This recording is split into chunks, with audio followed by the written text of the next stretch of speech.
얼마 전에 한 여자 집사님의 간증을 본 적이 있습니다. 거기에서 이런 내용이 나와요.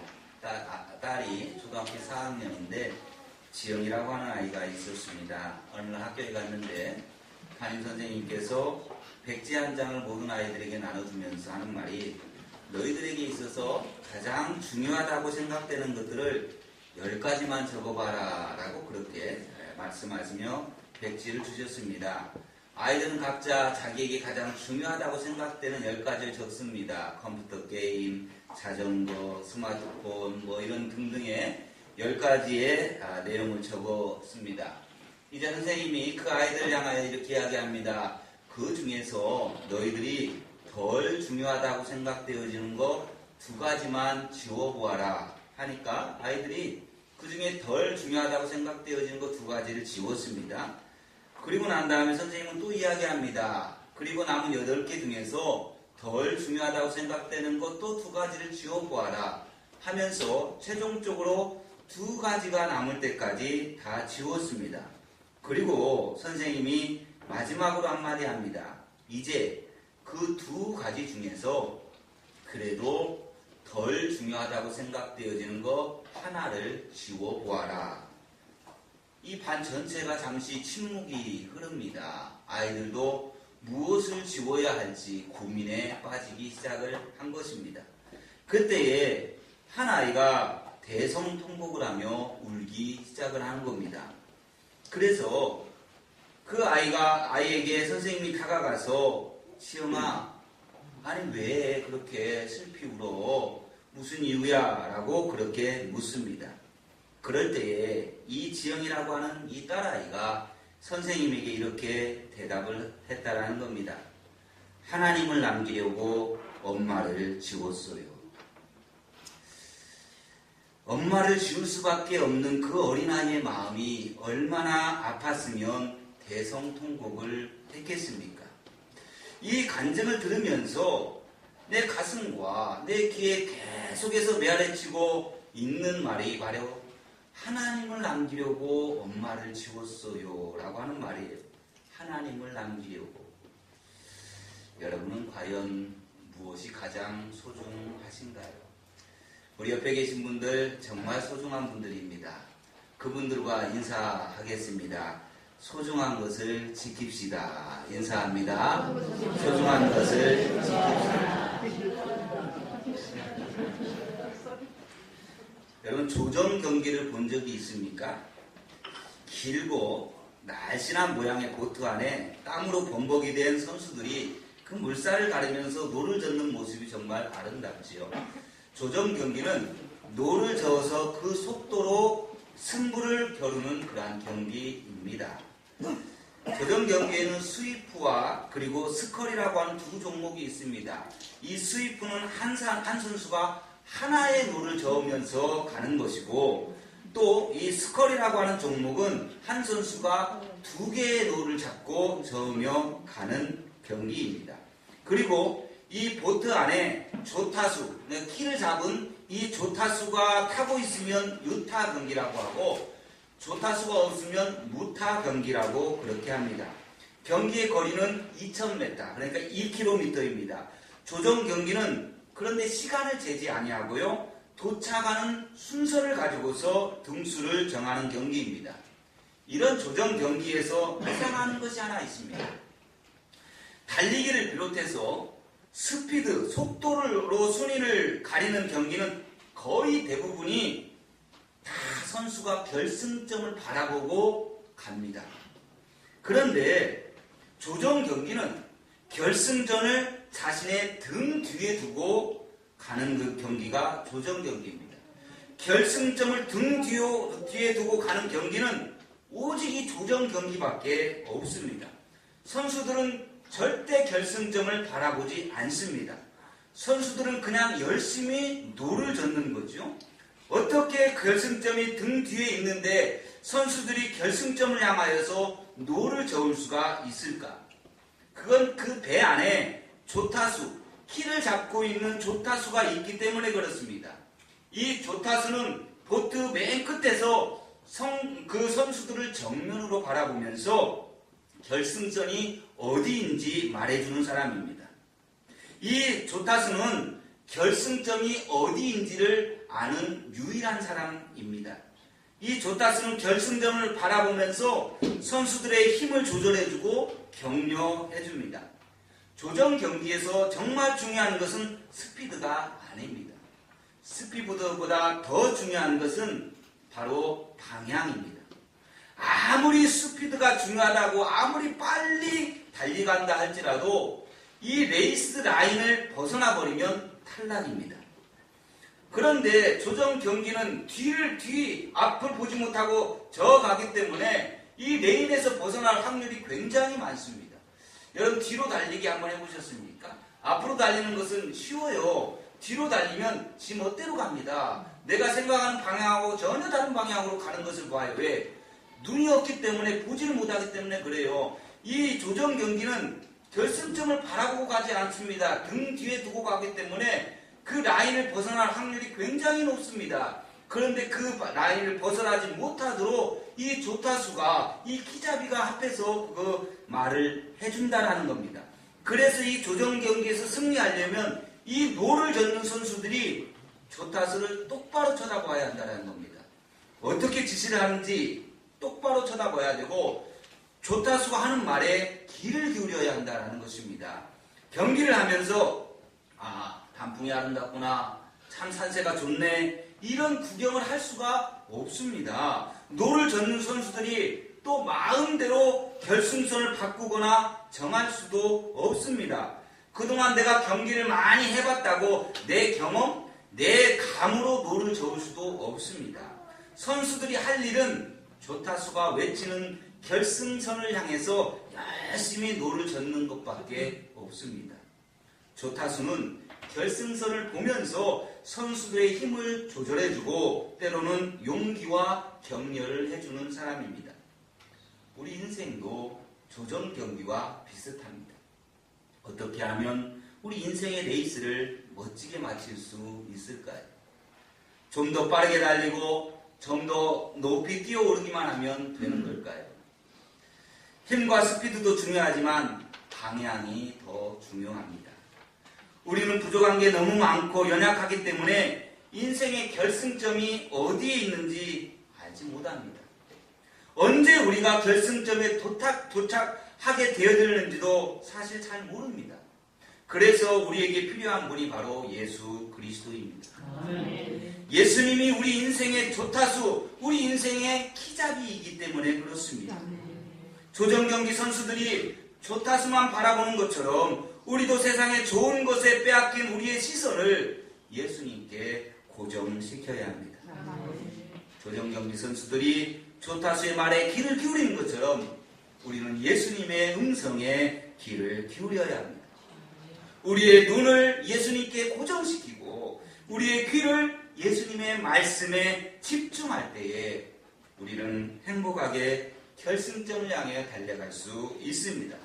예수님과 함께 우리는 행복한 레이스를 펼칠 수가 있습니다.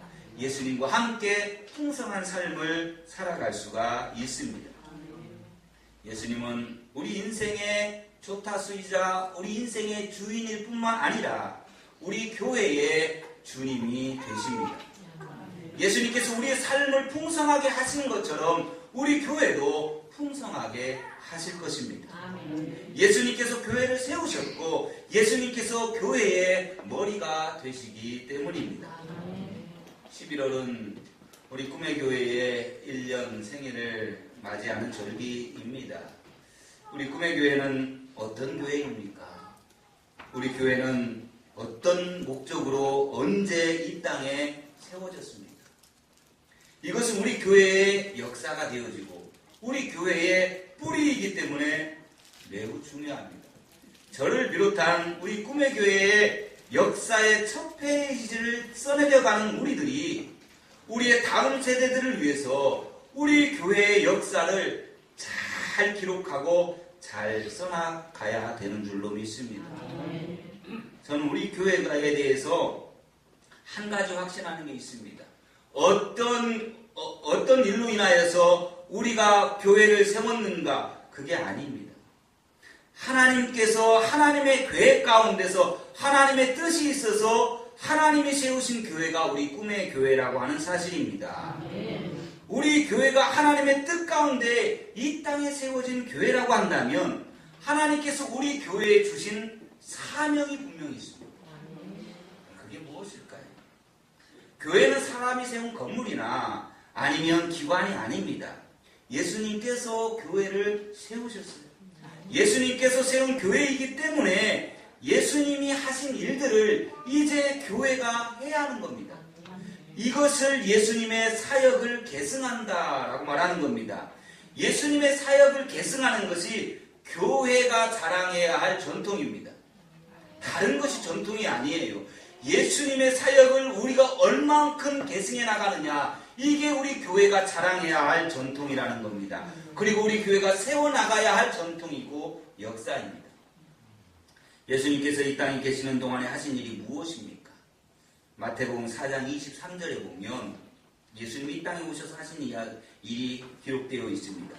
예수께서 온 갈릴리에 두루 다니사 그들의 회당에서 가르치시며 천국 복음을 전파하시며 백성 중에 모든 병과 모든 약한 것을 고치시니라고 말씀합니다. 예수님께서 이 땅에 있으면서 하신 세 가지의 사역이 있습니다. 바로 첫째가 복음 전파입니다. 전도하고 선교하는 일을 하셨다라는 겁니다. 두 번째가 말씀을 가르치는 겁니다. 교육과 양육의 사역을 하셨습니다. 세 번째가 병든 자를 고치는 일이었습니다. 봉사와 구제의 사역을 하셨다라는 겁니다. 교회가 이 땅에서 해야 할 일은 예수님께서 이 땅에서 하신 일입니다. 예수님께서 이 땅에 계시는 동안에 하셨던 그 일, 전도와 교육과 봉사가 교회가 이 세상에서 해야 할 가장 기본적인 일입니다. 교회가 존재하는 목적은 복음을 전하고 말씀을 가르치고 몸과 마음이 병든 사람들을 고치는 것이 교회가 해야 할 일입니다. 거기에다가 두 가지를 추가해서 교회의 5가지 사명이 완성이 되어졌습니다. 교회의 5가지 사명, 교회의 존재 목적입니다. 첫째는 선교입니다. 그리고 두 번째는 교육이고, 셋째가 봉사이며, 넷째는 예배이고, 마지막은 친교입니다.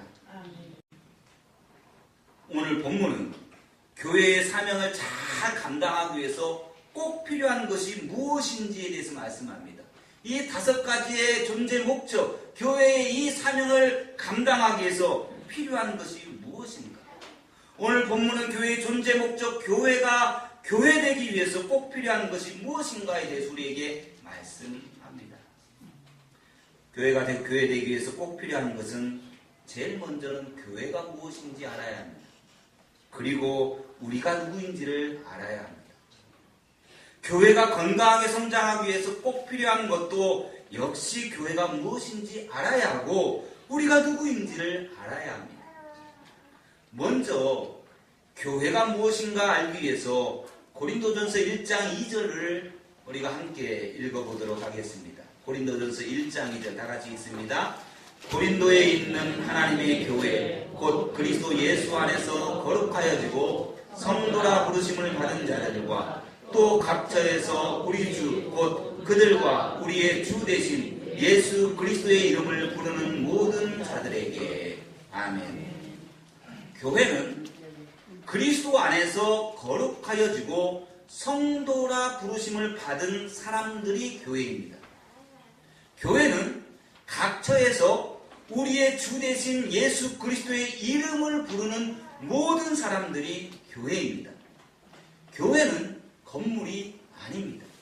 교회는 하나님의 부르심을 받은 사람들입니다. 교회가 교회되기 위해서 꼭 필요한 것이 무엇이겠는가? 교회에 대해서 알아야, 그래야 우리가 교회가 교회되는 사명을 감당할 수 있는 것입니다. 그리고 오늘 본문에서는 우리가 누구인가? 성도의 정체성에 대해서 말씀을 해주고 있습니다.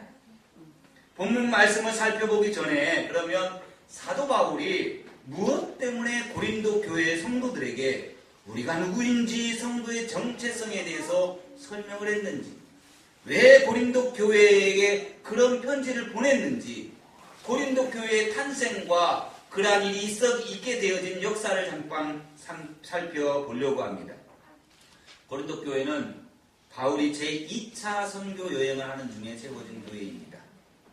바울은 고린도에서 1년 6개월을 머뭅니다. 거기서 말씀을 가르칩니다.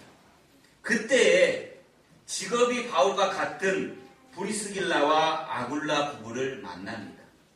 바울과 마찬가지로 브리스길라와 아굴라 부부는 천막을 만드는 기술자였습니다. 2차 선교 여행을 마치고 안디옥으로 돌아간 바울은 선교 보고를 합니다. 그리고 잠시 후에 다시 3차 선교 여행을 떠나죠. 그때 예굽의 교육도시라고 하는 알렉산드리아 출신 철학자였던 아볼로가 에베소에 왔습니다. 아볼로는 설교를 아주 잘했습니다. 아볼로는 일찍 주의 도를 배운 사람입니다. 아볼로는 열심히 예수에 관한 것을 가르쳤습니다. 예수님에 관한 것을 열심히 가르쳤지만 아볼로는 요한의 세례밖에 알지를 못했습니다. 예수님을 믿으면 받게 되어지는 성령 세례를 알지 못한 채 세례 요한의 이야기와 자신이 알고 있는 것만 열심히 가르쳤습니다. 사도행전 18장 24, 25절에 알렉산드리아에서 난 아볼로라 하는 유대인이 에베소에 이르니 이 사람은 학문이 많고 성경에 능한 자라 그가 일찍 주의 도를 배워 열심히 예수에 관한 것을 자세히 말하며 가르치나 요한의 세례만 알 따름이라 라고 기록하고 있습니다. 그때 이러한 아볼로를 위해서 하나님이 예비해 놓으신 사람들이 있었습니다. 그 사람들이 바로 브리스길라와 아굴라 부부입니다. 바울이 고린도 교회를 개척할 때에 그때 만났던 사람들이 바로 브리스길라와 아굴라입니다. 그들은 에베소에서 신앙생활을 하고 있었습니다. 브리스길라와 아굴라 부부는 다른 사람들 모르게 아볼로를 자기의 집으로 모시고 옵니다. 그리고 아볼로에게 아볼로가 알지 못하고 있는 그러한 진리를 가르쳐 줍니다. 바로 사도 바울로부터 배웠던 그 내용을 아볼로에게 가르쳐 주는 거예요. 브리스길라와 아굴라 부부는 아볼로에게 예수님과 십자가, 부활과 승천, 그리고 예수님께서 보내신 성령과 성령 세례에 대해서 자세하게 가르쳐 주었습니다. 브리스길라와 아굴라 부부의 가르침을 받고 난 후에 아볼로는 성령의 능력을 받습니다. 그리고 더 효과적으로 전도하기를 시작을 합니다. 그 후에 아볼로는 에베소 교회의 파송을 받아서 고린도로 떠나게 되어집니다. 에베소의 형제들이 아볼로를 격려하면서 고린도 교회에 편지까지 보내줍니다. 이런 좋은 사람을 보내니 그곳에서 이분의 말씀에 양육을 받으라는 거죠. 아볼로는 고린도 교회에 가서 사역을 참 잘했습니다. 아볼로는 성경으로 예수가 그리스도임을 잘 풀어서 설명을 했습니다. 아볼로의 가르침은 모든 믿는 사람들에게 많은 유익을 주었을 뿐만 아니라 안 믿는 유대인들을 전도하는 데에 많이 도움이 되었습니다.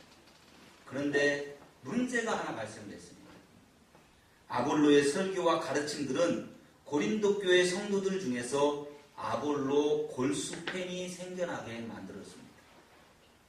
아볼로의 골수팬들은 아볼로 바울보다 설교를 훨씬 잘하네. 아볼로는 너무 훌륭한 사람이야. 아볼로가 받은 저 성령의 능력, 저렇게 성령 충만한 사람이 있을까라고 하면서 바울을 약간 무시하기 시작을 한 겁니다. 그게 바울을 좋아하는 사람들 눈에 띄었습니다. 물론 아볼로는 자기를 따르는 사람들에게 팬클럽을 만들어서 그렇게 만들 생각이 없었어요. 아볼로를 좋아하는 골수팬들이 아볼로파를 만들어낸 겁니다. 하지만 안타깝게도 고린도 교회 안에 아볼로파가 생기면서 그것을 시작으로 해서 고린도 교회 안에 새 파가 더 생겨납니다. 바울의 골수팬들이 아볼로가 뭐냐? 바울이 정통이지 하며 바울파를 만들어냅니다.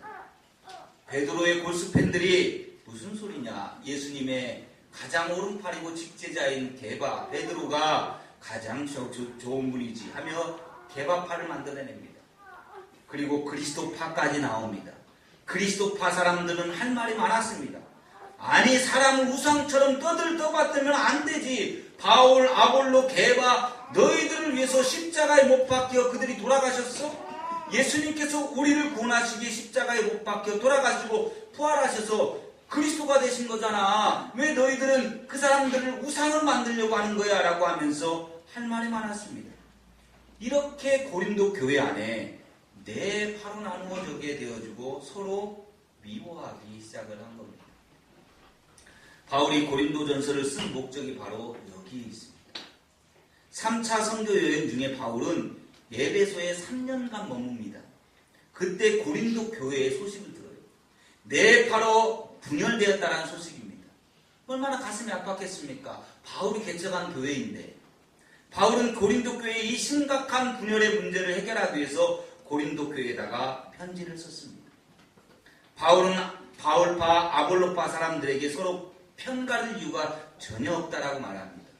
그들이 따르는 바울과 아볼로는 원수가 아니라 하나님의 교회를 위한 동역자라는 사실을 강조합니다. 같은 교회에 다니면서 편을 가르는 것이 너무나 안타까워서 바울은 예를 하나 들어서 이야기를 합니다. 그게 바로 바울은 심었고 아볼로는 물을 주었다라는 말씀입니다. 고린도전서 3장 6절입니다. 나는 심었고 아볼로는 물을 주었으되 오직 하나님께서 자라게 하셨나니.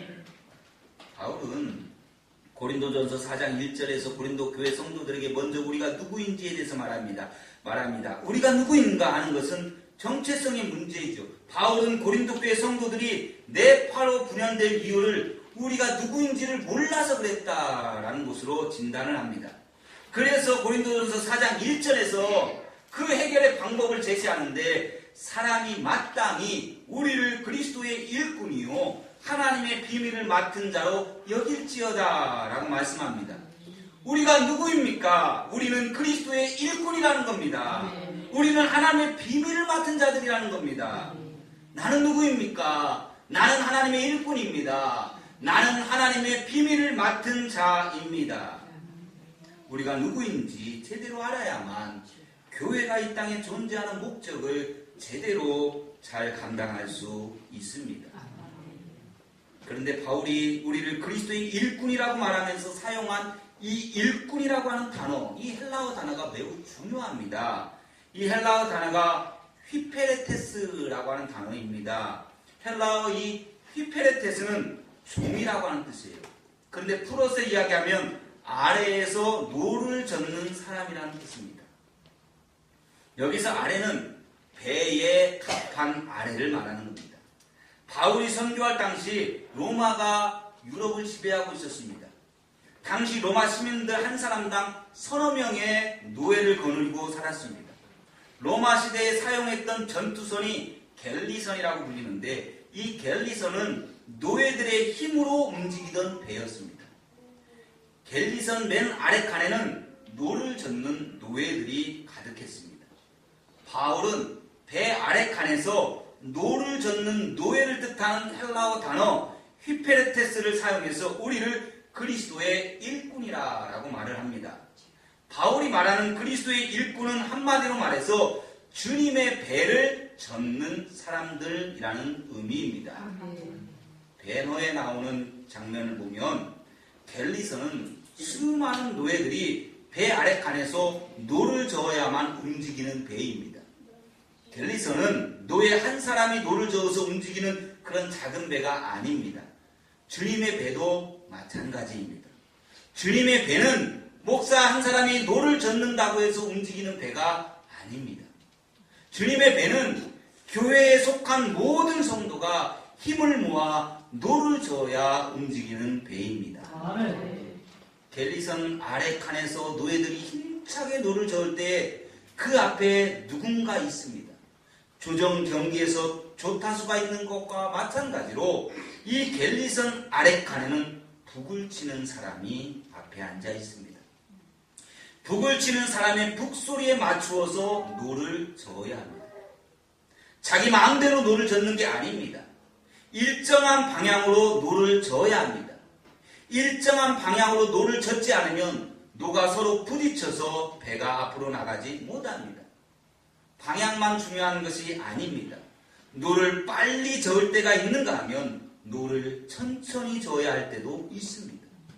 이 모든 것은 북소리에 맞출 때에 가능한 일입니다. 전쟁을 할 때에는 북소리가 빨라집니다. 빠른 북소리에 맞춰서 더 빨리 더 세게 노를 저어야 합니다. 북소리에 맞춰 노를 저어야 적을 공격할 수도 있고 적의 공격을 방어할 수도 있습니다. 아무리 노 젓는 사람들이 많아도 한 방향으로 노를 젓지 않으면 배는 엉뚱한 방향으로 갈 수밖에 없습니다.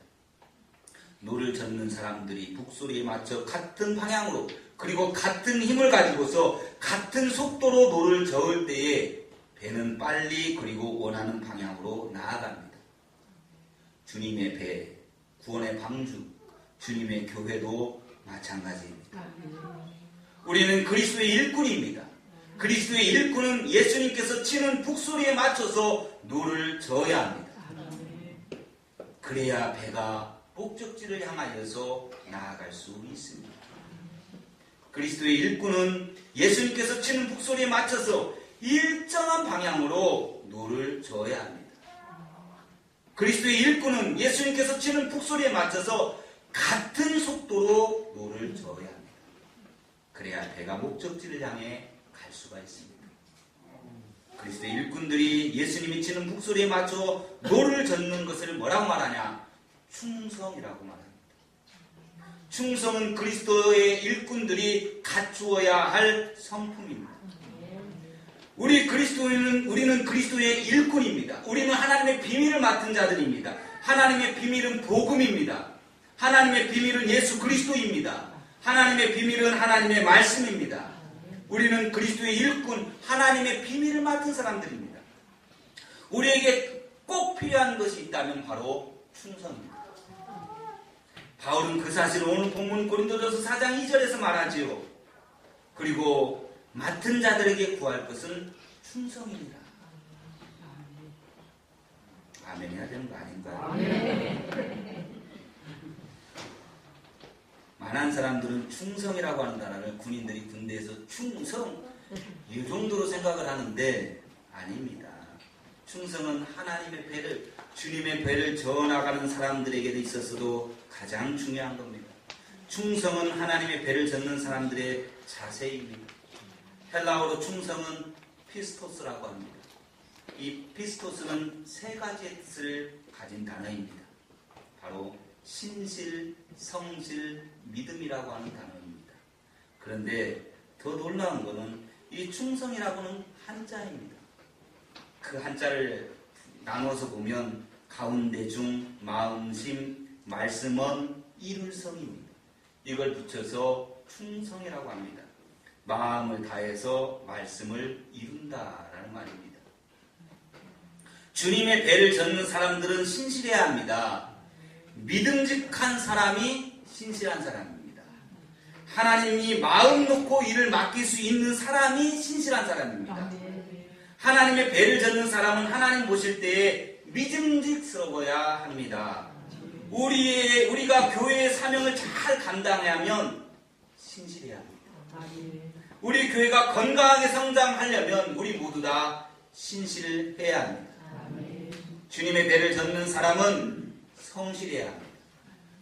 어제나 오늘이나 비가 오나 눈이 오나 변함없이 자기에게 주어진 일에 책임을 다하는 모습을 가진 사람이 성실한 사람입니다.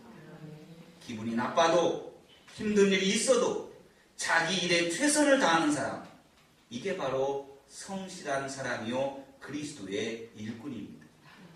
교회가 교회되고 교회의 존재 목적을 이루기 위해서 우리는 성실한 사람이 되어야 합니다. 주님의 배를 젓는 사람들은 믿음이 있어야 합니다. 주님의 배를 젓는 사람들은 하나님을 믿어야 합니다. 그리스도의 일꾼은 그리스도를 믿어야 합니다. 조정경기나 갤리선에서 노를 젓는 사람은 조타수나 푹 치는 사람을 믿어야 합니다. 조타수나 푹 치는 사람을 믿지 못하면 배는 엉뚱한 방향으로 흘러갑니다. 교회의 사명을 감당하려면 주님을 믿는 믿음이 필요합니다. 주님의 배를 젓는 사람들은 말씀대로 살아야 합니다. 마음 중심으로 하나님의 말씀을 이루는 사람, 그 사람들이 바로 주님의 배를 젓는 사람들이기 때문에 그렇습니다. 하나님의 배를 젓는 사람들에게 신실함도 그리고 성실함이 필요합니다. 우리가 세운 거 아닙니다. 하나님께서 세우셨다는 믿음이 우리에게 반드시 있어야 합니다. 하나님께서 나를 꿈의 교회에 부르셨다라고 하는 믿음이 있어야 합니다. 하나님께서 교회를 교회되게 하시려고, 교회의 사명을 감당케 하시려고 나에게 직분을 주시고 나에게 사명을 주셨다라고 하는 이 믿음이 반드시 필요합니다. 사랑하는 여러분, 우리는 주님의 배를 젓는 사람들입니다. 우리는 꿈의 교회라고 하는 배를 탄 사람들입니다. 우리는 한 배를 탔습니다. 이 배는 몇 사람이 노를 젓는다고 움직이는 배가 아닙니다. 우리 모두 조타수이신 예수님을 바라보고 각자에게 주어진 노를 열심히 져야 합니다. 그래야 하나님께서 우리에게 주신 교회의 사명을 잘 감당할 수 있습니다.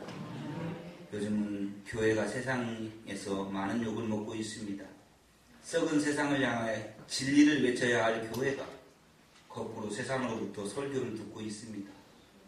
이런 세상에서 우리가 할 일이 무엇입니까?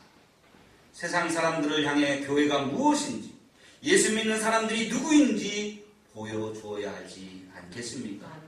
세상을 향해 우리가 자신있게 외칠 메시지가 바로 그것 아니겠습니까? 바로 이곳이 교회다. 꿈의 교회는 하나님이 세운 교회다라고 외치며 나아가야 합니다. 바로 이것이 살아있는 예배다. 하나님께서 바로 이것이 하나님이 기뻐하시는 예배다라고 외쳐야 합니다. 내가 장로입니다. 내가 목사입니다. 내가 집사입니다. 내가 권사입니다. 내가 그리스도인입니다. 라고 자신있게 외쳐야 합니다.